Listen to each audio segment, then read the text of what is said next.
Narito ang ating latest satellite image kung saan may minomonitor tayong low pressure area sa labas ng ating Philippine Area of Responsibility. Ito ang low pressure area na ito ay napakababa ng tsansa na maging isang ganap na bagyo in the next 24 hours. As of 3 a.m., ito ay nasa layong 2,270 kilometers sa may silangan ng extreme Northern Luzon. Etong low pressure area na ito, mababa nga rin yung tsansang pumasok na ating Philippine Area of Responsibility, mababa yung tsansang makaapekto sa kahit na anong parte ng ating bansa at ito nga ay papalayo na rin sa ating landmass.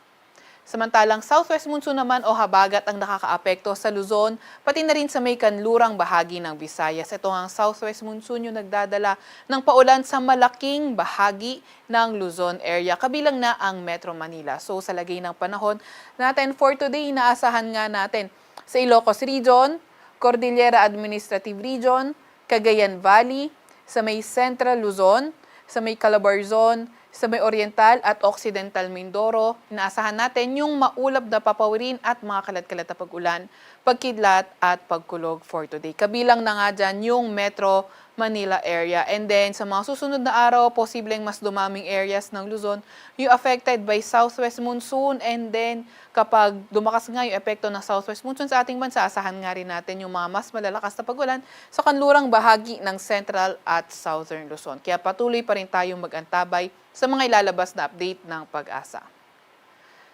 Para naman sa nalalabing bahagi ng Luzon, partly cloudy to cloudy skies, may mga tsansa ng mga localized thunderstorms. Agwat ng temperatura ngayong araw sa Metro Manila ay 25 to 30 degrees Celsius. 18 to 21 degrees Celsius sa may Baguio at 26 to 35 degrees Celsius naman sa may Tugigaraw. Agwat ng temperatura sa Puerto Princesa ay from 26 to 33 degrees Celsius. Para naman sa lagay ng panahon, sa Visayas at Mindanao, asahan nga natin yung bahagyang maulap hanggang sa maulap na papawirin at may mga tsansa pa rin ng mga localized thunderstorms. Although sa mga susunod na araw, posibleng maging maulan sa may kanlurang bahagi ng Visayas, dulot yan ng southwest monsoon. Kagaya nga ng nabanggit natin, patuloy tayong mag-antabay sa mga ilalabas na update ng Pag-asa. Agwat ng temperatura ngayong araw sa Iloilo at Cebu ay 27 to 33 degrees Celsius. 25 to 34 degrees Celsius naman sa may Cagayan de Oro, pati na rin sa may Zamboanga. Wala pa rin tayong gale warning sa kahit anong dagat baybayin na ating bansa, pero pinag-iingat pa rin yung mga papalaot sa hilaga at kanlurang bahagi ng Luzon dahil posible ang katamtaman hanggang sa maalong karagatan. Meron din tayong nilalabas na weather advisory. Ito ay updated ng 5 a.m. kung saan sa may Zambales at Bataan naka-yellow warning tayo kung saan 50 to 100 millimeters na mga pag-ulan ang posible. For tomorrow naman, Zambales at Bataan pa rin, yung naka 50 to 100 millimeters na possible rainfall.